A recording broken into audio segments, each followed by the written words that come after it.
Esta charla trata sobre la inspección visual con ácido acético.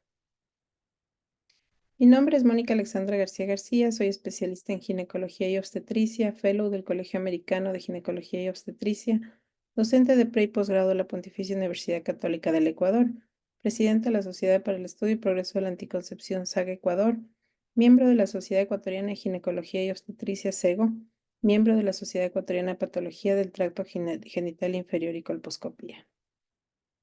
Declaro no tener ningún conflicto de interés con los datos que se presentan en la presente conferencia. La inspección visual con ácido acético consiste en el examen a simple vista del cuello uterino con una iluminación adecuada tras la aplicación de ácido acético al 3 o al 5%, que lo conocemos mejor como vinagre. La inspección visual con ácido acético es una prueba de tamizaje, cuyo objetivo es detectar precánceres y cánceres cérvico-uterinos tempranos en mujeres aparentemente normales y asintomáticas. La prueba es más adecuada para las mujeres de 30 a 49 años, ya que la mayoría de las lesiones premalignas se detectan en este rango de edad. Este método se utiliza ampliamente como prueba de tamizaje en varios países de ingresos bajos y medianos, especialmente en África y Asia, y puede realizarse en centros de atención primaria de salud. La inspección visual con ácido acético consiste en pincelar el cérvix con una torunda de algodón embebida en solución de ácido acético y realizar examen del cuello uterino con el ojo desnudo con iluminación de una lámpara común, realizado por personal capacitado. La interpretación de la prueba se basa en la detección de un área acetoblanca, densa y bien definida en la zona de transformación del cuello uterino, un minuto después de la aplicación de ácido acético. El ácido acético produce una desnaturalización de las proteínas nucleares y deshidratación del citoplasma celular, lo que hace que los tejidos con relación núcleo-citoplasma más alta reflejen luz blanca proyectada y aparezcan blancos. Este efecto se puede observar a simple vista. La aparición de lesiones cervicales acetoblancas bien delimitadas puede corresponder a neoplasia cervical o sus precursores. Las células precancerosas tienen diferente estructura e índices de absorción que las células normales y se ponen temporalmente de color blanco al entrar en contacto con la solución. Las ventajas de este método son que no requiere infraestructura de laboratorio. Puede ser realizada por diversas categorías de personal de salud, médicos generalistas, enfermeras, obstetrices, tras un periodo breve de formación. Los insumos son accesibles y fáciles de conseguir. La inspección visual con ácido acético es una verdadera prueba en el punto de atención y la paciente puede inmediatamente ser informada sobre los resultados. Se le puede tranquilizar y aconsejar si su resultado ha sido negativo. La disponibilidad inmediata de los resultados permite tratar a las pacientes positivas en la misma visita. La sensibilidad de la inspección visual con ácido acético es superior o similar a la de la citología, especialmente en entornos de recursos limitados. El tamizaje de las pacientes con este método seguido de un tratamiento apropiado de aquellas pacientes con resultados positivos podría disminuir significativamente la mortalidad por cáncer de cérvix. Sin embargo, este método, la inspección visual con ácido acético, tiene también limitaciones. Al tratarse de una prueba subjetiva, es necesario el adiestramiento y control de calidad. Los resultados falsos positivos, como la presencia de epitelio metaplásico inmaduro, podrían llevar a tratar mujeres sin necesidad, cuando se ofrece el tratamiento inmediatamente después de la inspección. Puede ser menos precisa en mujeres posmenopáusicas. Vamos a ver una gráfica a continuación. Depende de la subjetividad del evaluador y hay que considerar que la acidez de la solución de ácido acético disminuye considerablemente con el tiempo. Se recomienda no exponerla al aire durante más de una semana. Como habíamos mencionado, en el caso de las mujeres posmenopáusicas, el epitelio endocervical tiende a introducirse y puede ocultar o puede dificultar la visualización de lesiones que se encuentran en ese lugar. En este caso se señala un bulto en el endocervix que solamente puede ser visible mediante un espéculo endocervical o mediante algún instrumento que nos permita abrir el canal endocervical.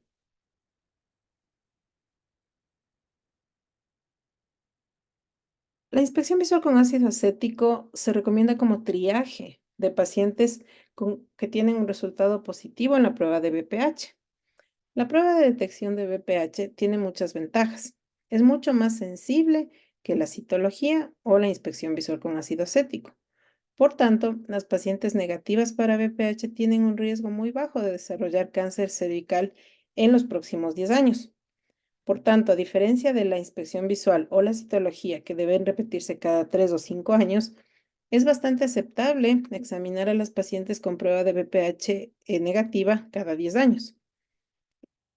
Las pacientes podrían recoger ellas mismas las muestras mediante el automuestreo o la autotoma para realizar la prueba de BPH y no requieren examen con espéculo por parte de los profesionales de la salud.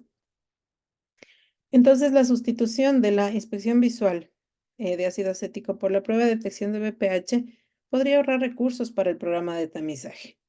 La prueba de BPH no es una prueba subjetiva como la inspección visual con ácido acético o la citología. Por esto es que la OMS ha recomendado la prueba de BPH como prueba de elección para el tamizaje. Sin embargo, en entornos donde no se dispone de citología de alta calidad, se utiliza la inspección visual con ácido acético para el triaje de pacientes BPH positivas. Se espera que la prueba sea más accesible en el futuro cuando muchos países de ingresos bajos y medianos también la puedan introducir. Una parte de las pacientes con resultados positivos en pruebas de BPH no desarrollarán lesiones precancerosas o cancerosas, entre ellas las que viven con VIH. Para reducir la remisión innecesaria de un gran número de pacientes BPH positivas para colposcopía o tratamiento, se necesita una prueba de triaje que permite identificar a las pacientes con mayor riesgo de padecer la enfermedad. La citología es la prueba de triaje comúnmente recomendada para las pacientes BPH positivas en los países de ingresos altos. En entornos donde no se dispone de citología de alta calidad, se utiliza la inspección visual con ácido acético para el triaje de pacientes BPH positivas. Para la población femenina en general, si el resultado de la inspección visual es negativo, es decir, se trata de un triaje negativo, se recomienda repetir la prueba de BPH al cabo de 2 años o después de un año en pacientes con VIH. En un entorno de tamizaje, triaje y tratamiento, las pacientes positivas, tanto en la prueba de BPH como en la inspección visual con ácido acético, llamado triaje positivo, son evaluadas inmediatamente para un tratamiento ablativo. Si es que son elegibles, se las trata con ablación térmica o con crioterapia. Las pacientes BPH e inspección visual con ácido acético positivas que no son elegibles para el tratamiento ablativo o con sospecha de cáncer invasor son derivadas para que puedan ser manejadas de manera adecuada. Este enfoque de tamizaje y tratamiento, como lo conocemos como ver y tratar, es actualmente un algoritmo bien aceptado para el tamizaje en entornos de recursos limitados. A las mujeres con resultado positivo en la prueba de tamizaje de BPH o de inspección visual se les ofrece tratamiento inmediato, sin esperar una verificación colposcópica o histopatológica de la presencia o ausencia de precáncer cervicouterino. Este enfoque ha demostrado ser muy eficaz en estudios aleatorizados. Se ha visto que reduce el número de visitas clínicas de las mujeres, mejora el cumplimiento del tratamiento y hace que el programa sea eficiente.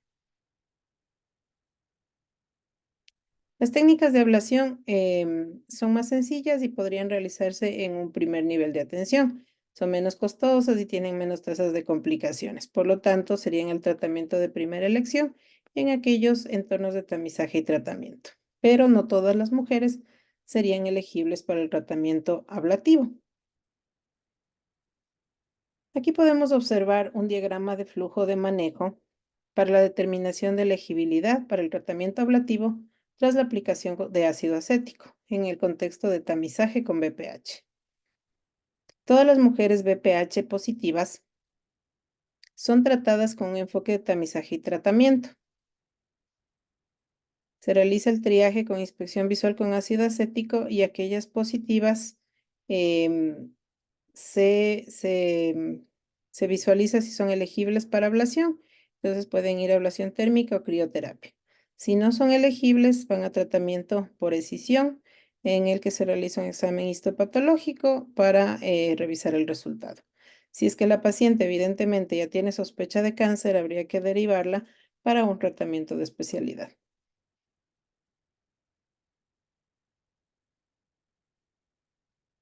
Este es otro diagrama de flujo en el que podemos observar que se realiza la prueba de ADN del VPH y si resulta positiva, se realiza la inspección visual con ácido acético, ¿sí? Si son elegibles para ablación, van a tratamiento ablativo, si no son elegibles al tratamiento escisional y con sospecha de cáncer a la evaluación y manejo posterior. Este es otro que nos demuestra el mismo algoritmo. La persona que realiza inspección visual con ácido acético, sea como prueba de elección para el tamizaje o como prueba de triaje para mujeres BPH positivas, es importante que tengan los conocimientos esenciales sólidos de la anatomía del tracto genital femenino. Esto para realizar una prueba de manera competente y comprender los principios básicos de los procedimientos. El aparato genital femenino comprende los órganos genitales externos, que son visibles desde el exterior, y los genitales internos, que se encuentran dentro de la cavidad pélvica.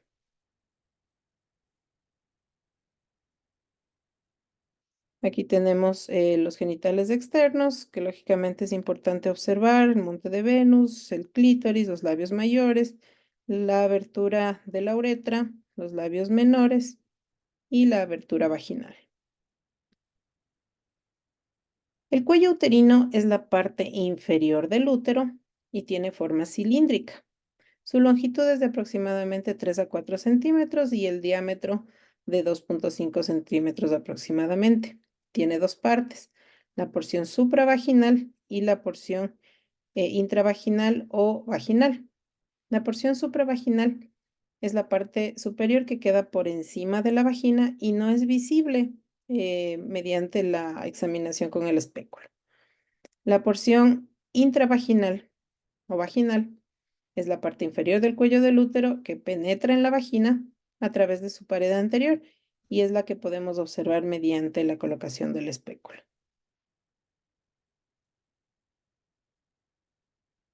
Las cavidades creadas en la parte superior de la vagina por la protrusión de la porción vaginal se conocen como fondos de saco vaginales. La parte del cuello uterino que es visible durante el examen con espéculo, evidentemente, es el exocervix. El conducto dentro del cuello uterino es del endocervix. El endocervix y el exocervix se unen en el orificio externo, que es una abertura visible en el centro del exocervix. El endocervix se une a la cavidad uterina a través del orificio cervical interno. El exocervix tiene un labio anterior y un labio posterior. En mujeres nulíparas, el orificio externo es pequeño y redondeado. Puede asemejarse a un agujero, a una cabecita de un alfiler. En las mujeres que ya han tenido hijos, el orificio cervical se hace más ancho, tiene una hendidura transversal y su forma se compara con una boca de pez. Aquí tenemos en el caso de las nulíparas y en el caso de las multíparas.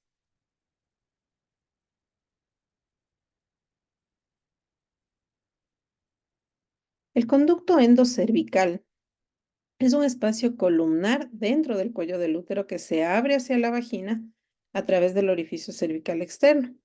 El extremo superior del conducto endocervical se abre hacia el cuerpo del útero a través del orificio cervical interno. El endocervix está revestido por un epitelio columnar y no se puede visualizar durante un examen con un espéculo o durante la inspección con ácido acético. La visualización endocervical va a ser posible tras la inserción de pinzas endocervicales o, o el espéculo de Coban.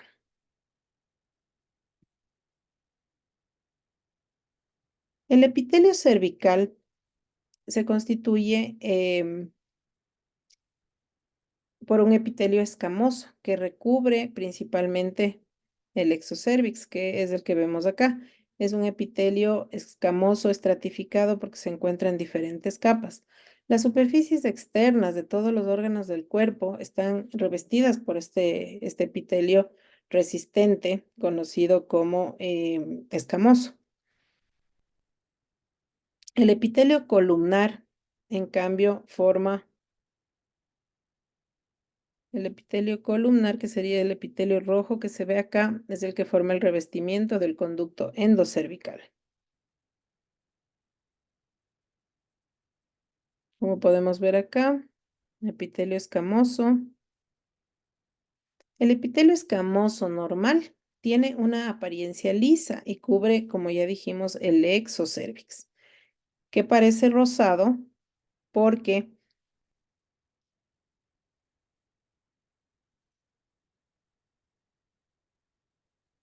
porque el estroma subyacente es visible a través del epitelio transparente. El estroma cervical parece rojo debido a la presencia de abundantes vasos sanguíneos. El epitelio escamoso transparente actúa como un filtro incoloro para la transmisión de la luz. El epitelio escamoso a menudo se encuentra con el epitelio columnar a nivel del orificio externo.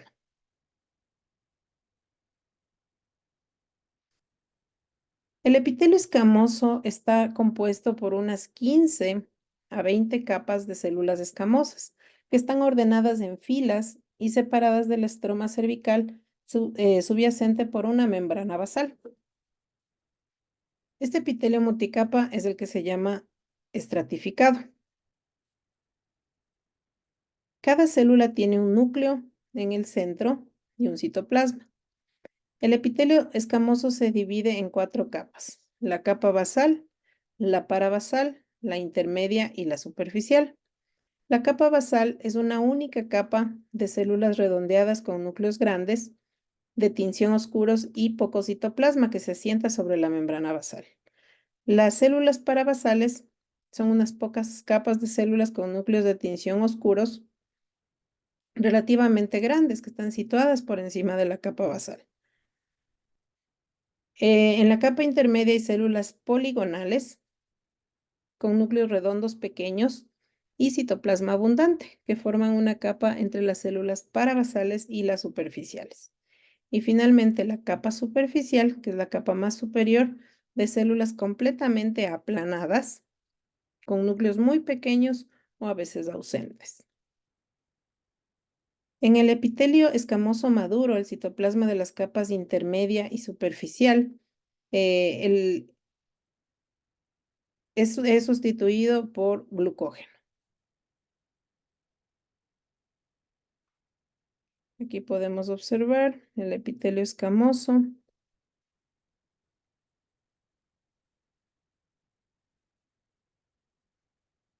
El epitelio columnar, a la inspección visual, es la característica más fácilmente identificable en el cuello uterino, esta parte que se ve como enrojecida alrededor del orificio cervical externo. Aunque el epitelio columnar recubre el conducto endocervical, puede extenderse a veces hacia el exocervix y ser visible a la aplicación del espéculo. Se ve como una mancha roja, brillante alrededor del orificio cervical externo. La luz del estroma cervical se refleja fácilmente a través del epitelio delgado, haciendo que el epitelio columnar se vea con un rojo llamativo. El epitelio tiene una apariencia granular y aterciopelada, debido a la presencia de proyecciones papilares, que son similares a dedos o digitaciones. Acá podemos observar las características microscópicas del epitelio columnar. Está formado por una sola capa de células columnares altas que secretan moco, lo que contribuye a la lubricación del cuello uterino y la vagina. El núcleo de cada célula está situado cerca de la membrana basal. El epitelio columnar no forma una superficie plana, sino que se dispone en múltiples pliegues que sobresalen hacia la luz del conducto endocervical, dando lugar a esas proyecciones en forma de dedos. Estas se denominan vellosidades. El epitelio forma varias invaginaciones en el estroma cervical, dando lugar a la formación de criptas endocervicales. La profundidad de estas criptas suele ser de 3 a 5 milímetros desde la superficie. También se conocen como glándulas endocervicales. Se abren a la superficie del epitelio para descargar moco y las aberturas se denominan criptas.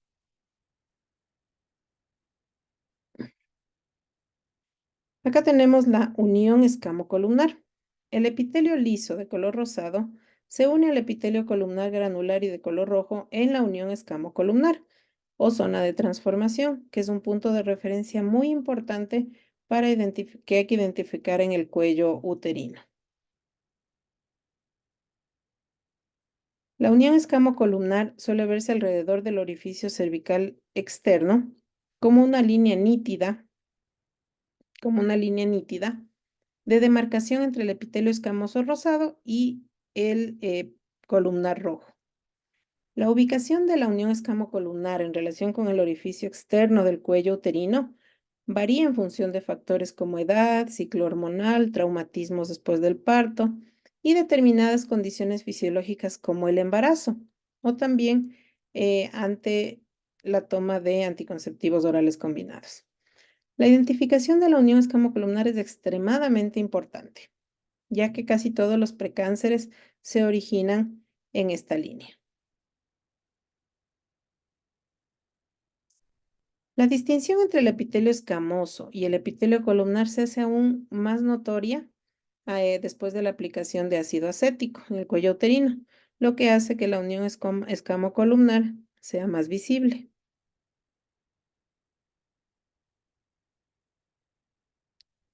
Acá podemos observar las características microscópicas de la unión escamocolumnar. Se ve como una unión abrupta entre el epitelio escamoso estratificado de varias capas del exocervix y el epitelio columnar de una sola capa del endocervix. Aquí podemos observar el corte histológico, se ven varias capas a nivel del exocervix y una sola capa en el endocervix.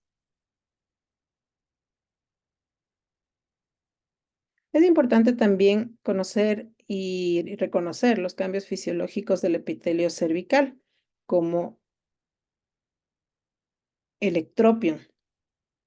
Existen muchas variaciones normales, también conocidas como cambios fisiológicos, que se deben esencialmente a cambios en el estado hormonal de las mujeres.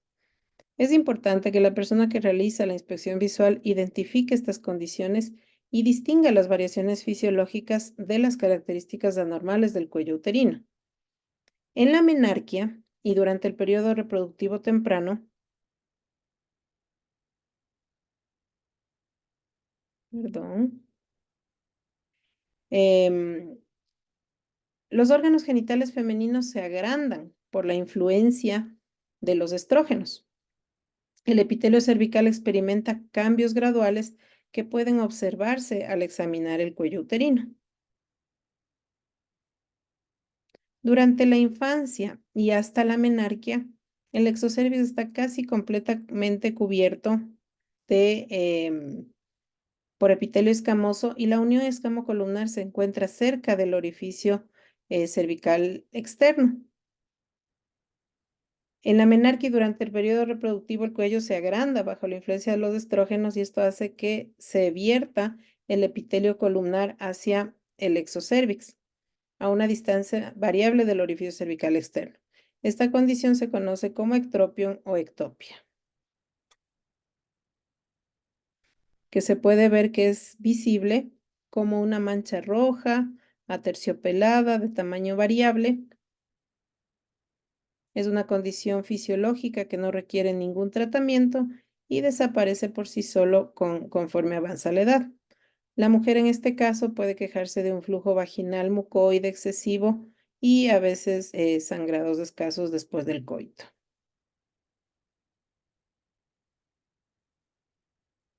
El ambiente vaginal es ácido debido a la presencia dominante de lactobacillus. La exposición del epitelio columnar vertido al entorno ácido de la vagina provoca la destrucción de las células que acaban siendo sustituidas por epitelio escamoso inmaduro. Este proceso de reemplazo fisiológico se conoce como metaplasia escamosa. La metaplasia comienza desde el límite distal del ectropión, es decir, desde la unión escamocolumnar situada en la periferia del ectropión y progresa hacia el orificio cervical externo. El epitelio escamoso metaplásico inmaduro recién formado reemplaza gradualmente al epitelio columnar y forma una nueva unión escamocolumnar que se encuentra más cerca del orificio externo. La unión escamocolumnar que se encontraba originalmente en el límite distal del ectropión em, y desde donde comenzó la metaplasia se conoce como unión escamocolumnar original.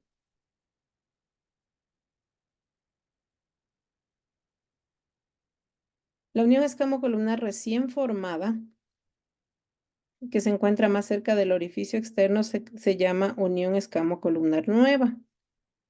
Finalmente, la unión escamocolumnar original se convierte en una unión escamosa y deja de distinguirse tras el avance de este proceso metaplásico. Desde aquí, la nueva unión escamocolumnar se conoce simplemente como unión escamocolumnar.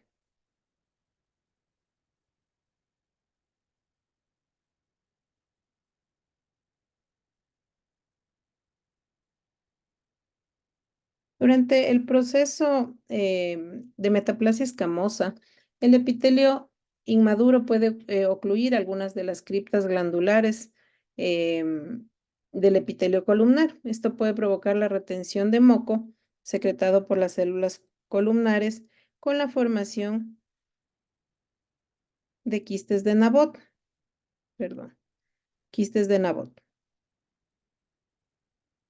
que son quistes de retención que están llenos de moco. Algunas de las criptas glandulares pueden quedar destapadas por el epitelio metaplásico y estas criptas glandulares quedan visibles y despejadas y algunas siguen secretando moco. Los quistes de Nabot y las criptas glandulares claramente visibles son las características del epitelio metaplásico que pueden ser visibles durante el examen del cuello uterino.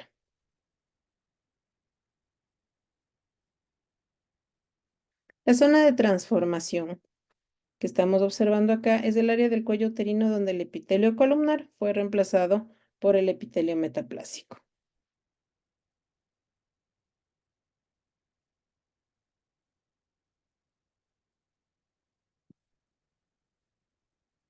Durante el embarazo, el cuello uterino se agranda, se ablanda y se congestiona.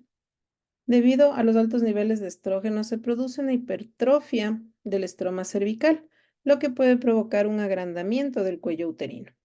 Esto conduce a la eversión del epitelio columnar hacia el exocervix, lo que mencionamos que se denomina ectropia.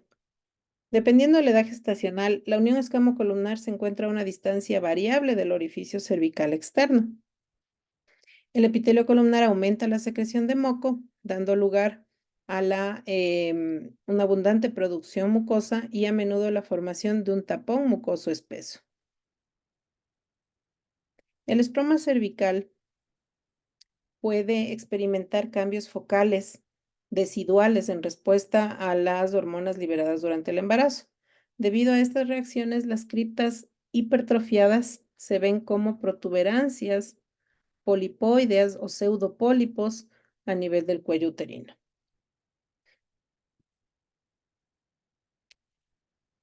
Con la edad, el cuello uterino se encoge, se atrofia debido a la disminución de los niveles de estrógenos. Esto provoca un desplazamiento gradual de la unión escamocolumnar hacia el conducto endocervical, por lo que en una mujer posmenopáusica, la unión escamocolumnar se encuentra parcial o totalmente dentro del endocervix y a menudo es difícil visualizarla. durante el examen. Con el desplazamiento de la unión escamocolumnar, la zona de transformación también se desplaza hacia el conducto endocervical y se sitúa parcial o totalmente dentro del conducto. El epitelio atrófico se ve de color rosado pálido.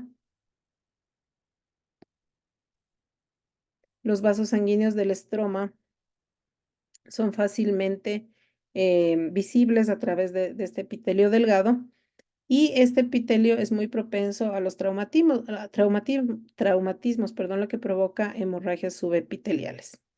Estas hemorragias pueden ser visibles como múltiples manchas diminutas o petequias en el exocervix y se conocen precisamente como petequias subepiteliales.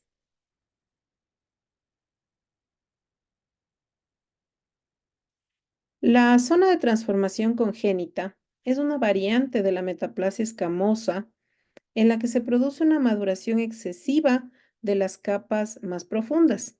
Se trata de una desviación del proceso metaplásico normal en el útero y no tiene ningún potencial neoplásico. Esta afección se observa en el 3 a 5% de mujeres jóvenes que se someten a una inspección visual con ácido acético. No requieren tratamiento y desaparece con la edad. Tras la aplicación del ácido acético, la zona de transformación se visualiza como una gran área ligeramente acetoblanca, la zona de transformación congénita. Esta mancha suele extenderse desde el fondo de saco anterior hasta el fondo de saco posterior y, como dijimos, no es patológica. También se pueden observar o hay que reconocer los cambios neoplásicos del epitelio cervical. Mientras que en la NIC o en el adenocarcinoma in situ, la enfermedad se limita únicamente al epitelio. En los cánceres cérvico-uterinos invasores, las células epiteliales anormales invaden el estroma cervical y después se pueden extender a órganos distantes, lo que se conoce como metástasis.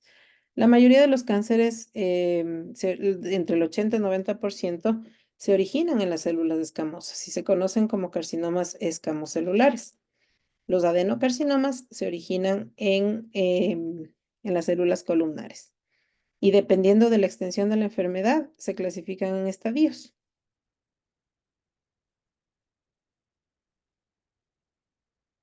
Veamos ahora los cambios en el epitelio cervical tras la aplicación del ácido acético. Un cuello uterino con una lesión precancerosa parece sano a simple vista. Incluso los cánceres invasores tempranos no son fácilmente reconocibles. Para poder hacer visibles estas lesiones neoplásicas, se aplica abundantemente ácido acético del 3 al 5% en el cuello uterino durante un minuto. Las lesiones neoplásicas se hacen visibles como manchas blancas después de la aplicación del ácido acético. Detectando las manchas blancas que aparecen tras la aplicación e identificando determinadas características, se pueden encontrar las lesiones precancerosas e incluso el cáncer. Esta es la base de la prueba de la inspección visual con ácido acético, ya sea que se utilice como prueba de elección para tamizaje o como prueba de triaje. El ácido acético también ayuda a determinar la elegibilidad para el tratamiento, porque facilita el reconocimiento de la unión escamocolumnar y permite medir el tamaño de la lesión.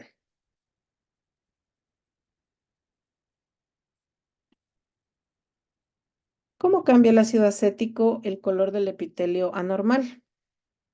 El ácido acético diluido provoca la coagulación y precipitación, como habíamos dicho, reversible de las proteínas celulares del epitelio cervical.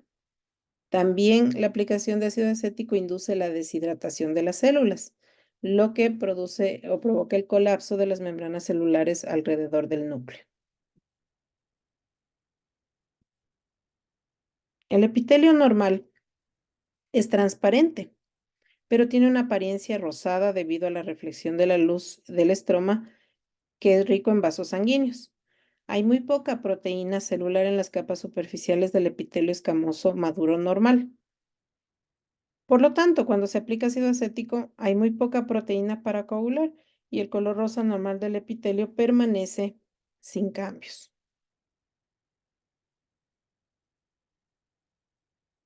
La densidad del aceto blanqueo es directamente proporcional al grado de la anomalía celular.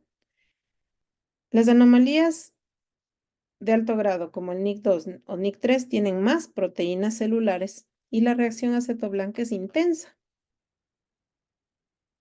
La mayoría de las células de un NIC1 son normales, especialmente en las capas superficiales e intermedias, por lo que el epitelio se ve ligeramente acetoblanco.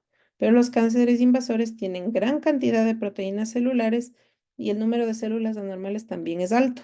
Entonces, tras la aplicación de ácido acético, forman una placa densa de un epitelio blanco que puede borrarse parcialmente por el sangrado de contacto.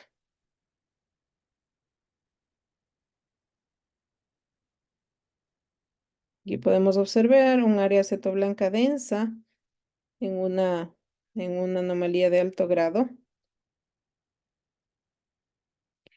La identificación de la unión escamocolumnar y su ubicación es crucial para decidir el tipo de tratamiento. La unión escamocolumnar se visualiza mucho mejor tras la aplicación de ácido acético. Se ve claramente la diferencia entre el epitelio escamoso y el epitelio columnar.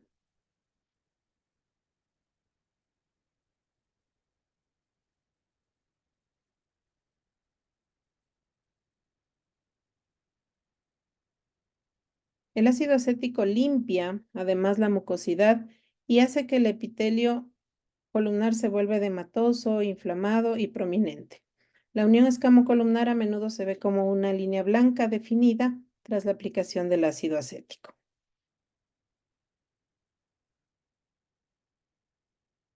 Aquí vemos que no está definida, ¿verdad?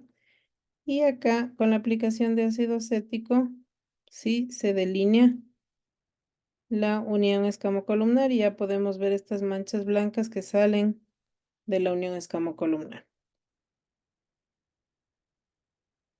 ¿Cuáles son los instrumentos e insumos necesarios para la inspección visual con ácido acético?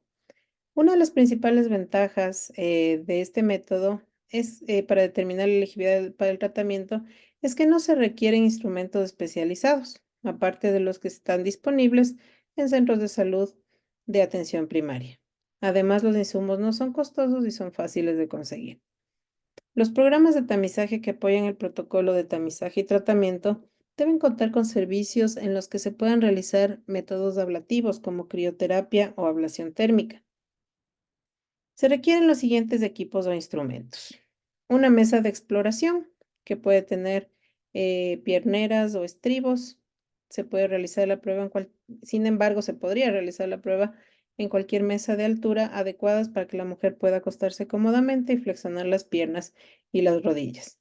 La persona que realiza en la prueba debe ser capaz de insertar un espéculo y exponer adecuadamente el cuello uterino. Aparte de eso, necesitamos una buena fuente de luz, que preferiblemente es una lámpara LED o también una lámpara halógena. Esta debe poder ajustarse fácilmente para poder enfocar la luz y permitir la visualización adecuada del cérvix. En lugares en donde el suministro eléctrico no es confiable, se podría utilizar una lámpara de mano o una linterna eh, si es que tenemos una persona, si es que hay una persona que la pueda sostener. Necesitamos también una bandeja de instrumentos estéril y cubierta que contenga envases metálicos estériles para colocar las torundas de algodón, espéculos vaginales y pinzas portaesponjas. Sería importante también tener un cronómetro o reloj para tomar en cuenta que hay que esperar 1 minuto para la coagulación de las proteínas. Aparte, necesitaríamos guantes, torundas de algodón o hisopos de algodón, limpios pero no necesariamente estériles, la solución de ácido acético diluido al 3 a 5% recién preparada, solución salina normal y gel lubricante.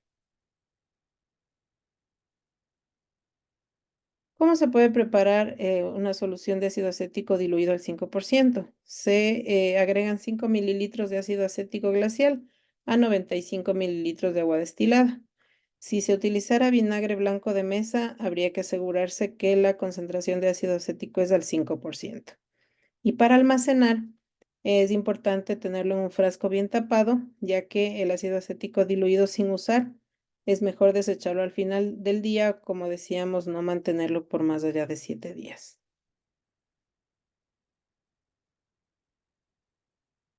¿Cuáles serían los pasos para la aplicación del ácido acético?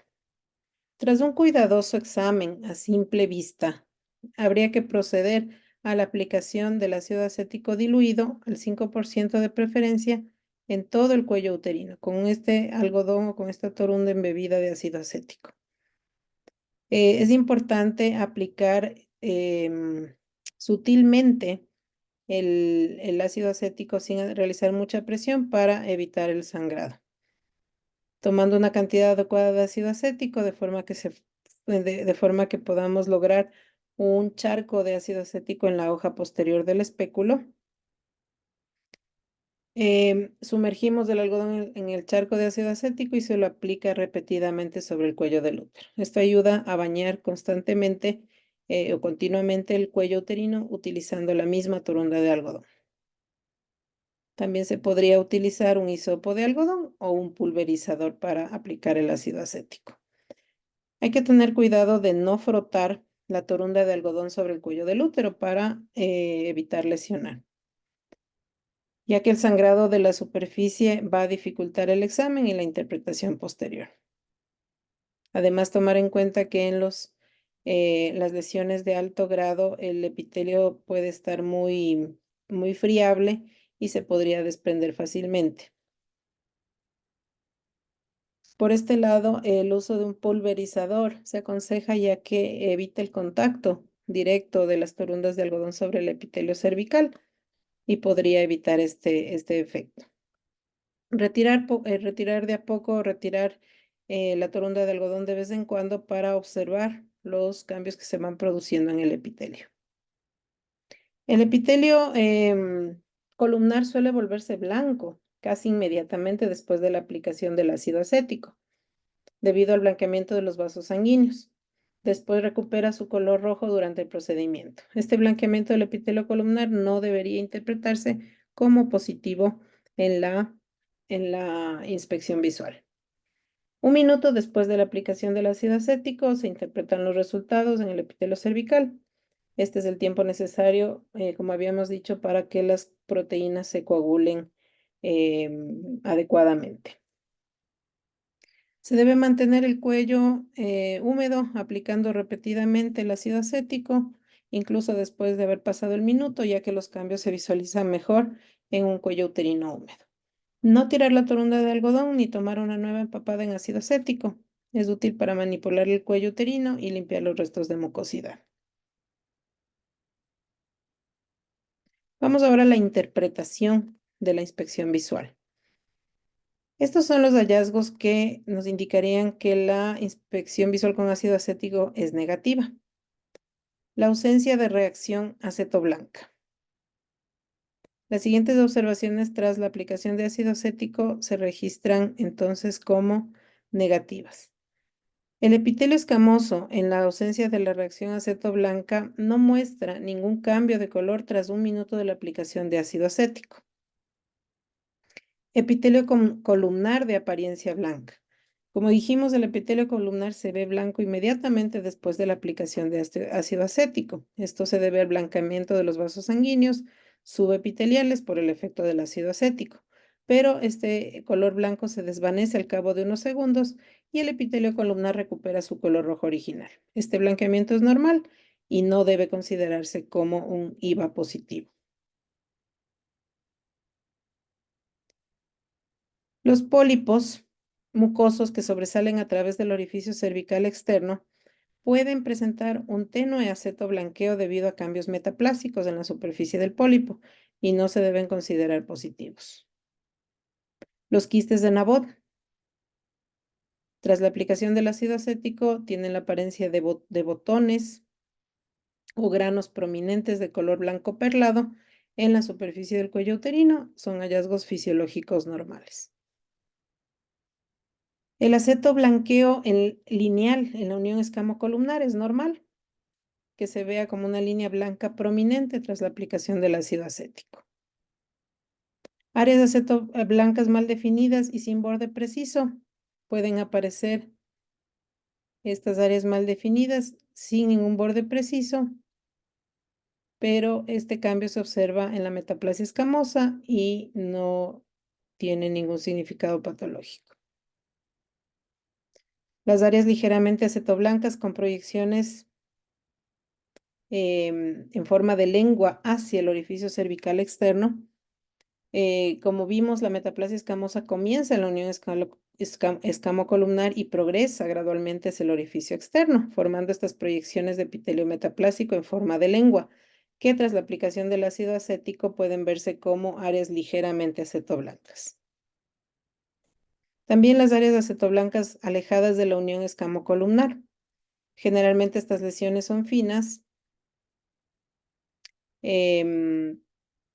tienen un borde nítido o geográfico y presentan lesiones satélites. No evolucionan a lesiones de alto grado y se consideran IVA negativas. ¿Cuáles son los hallazgos, en cambio, para considerar una IVA positiva?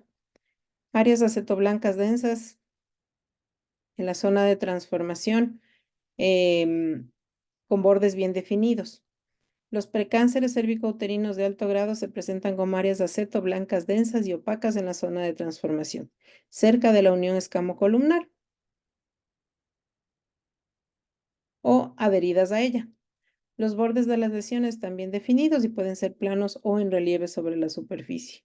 En presencia de múltiples lesiones con características diferentes, el resultado se basará en la lesión con las características más graves. El área acetoblanca densa en el epitelio columnar. La presencia de estas áreas densas en el epitelio columnar que persisten más de un minuto son significativas y sugieren la existencia de adenocarcinoma in situ. La intensa relación acetoblanca de todo el cuello del útero hace sospechar la presencia de precáncer o lesión premaligna de alto grado o cáncer invasor temprano. La leucoplasia con reacción acetoblanca, las que están ubicadas dentro de la zona de transformación y cerca de la unión escamocolumnar, deben considerarse positivas, especialmente si las manchas se tornan de un blanco denso tras la aplicación del ácido acético. Y la zona de transformación congénita con reacción acetoblanca. Aunque se sabe que la zona de transformación congénita es una afección fisiológica, es difícil diagnosticarla correctamente en la inspección visual y debe ser considerada como positiva. Y finalmente, la sospecha de cáncer invasor. Las siguientes observaciones tras la aplicación del ácido acético deben registrarse como sospecha de cáncer invasor. Un área acetoblanca gruesa y densa extensa, la superficie irregular, un bulto evidente, la necrosis y la ulceración. Es posible que el cáncer invasor no se vuelva blanco tras la aplicación del ácido acético, ya que todo el epitelio superficial se puede desprender como consecuencia del bulto subyacente. Para ir terminando y en conclusión, la inspección visual con ácido acético es una de las pruebas de triaje recomendadas por la OMS, especialmente para mujeres que viven con VIH. Seguirá teniendo gran relevancia para los países con recursos limitados. Permite intervenciones tempranas y tratamientos oportunos para prevenir la progresión de la enfermedad. Permite la evaluación del cérvix previo al tratamiento mediante una técnica ablativa. La técnica es relativamente simple, no requiere equipos sofisticados y es más económica. Es crucial que las mujeres con resultados anormales reciban un seguimiento adecuado. Les agradezco por su atención.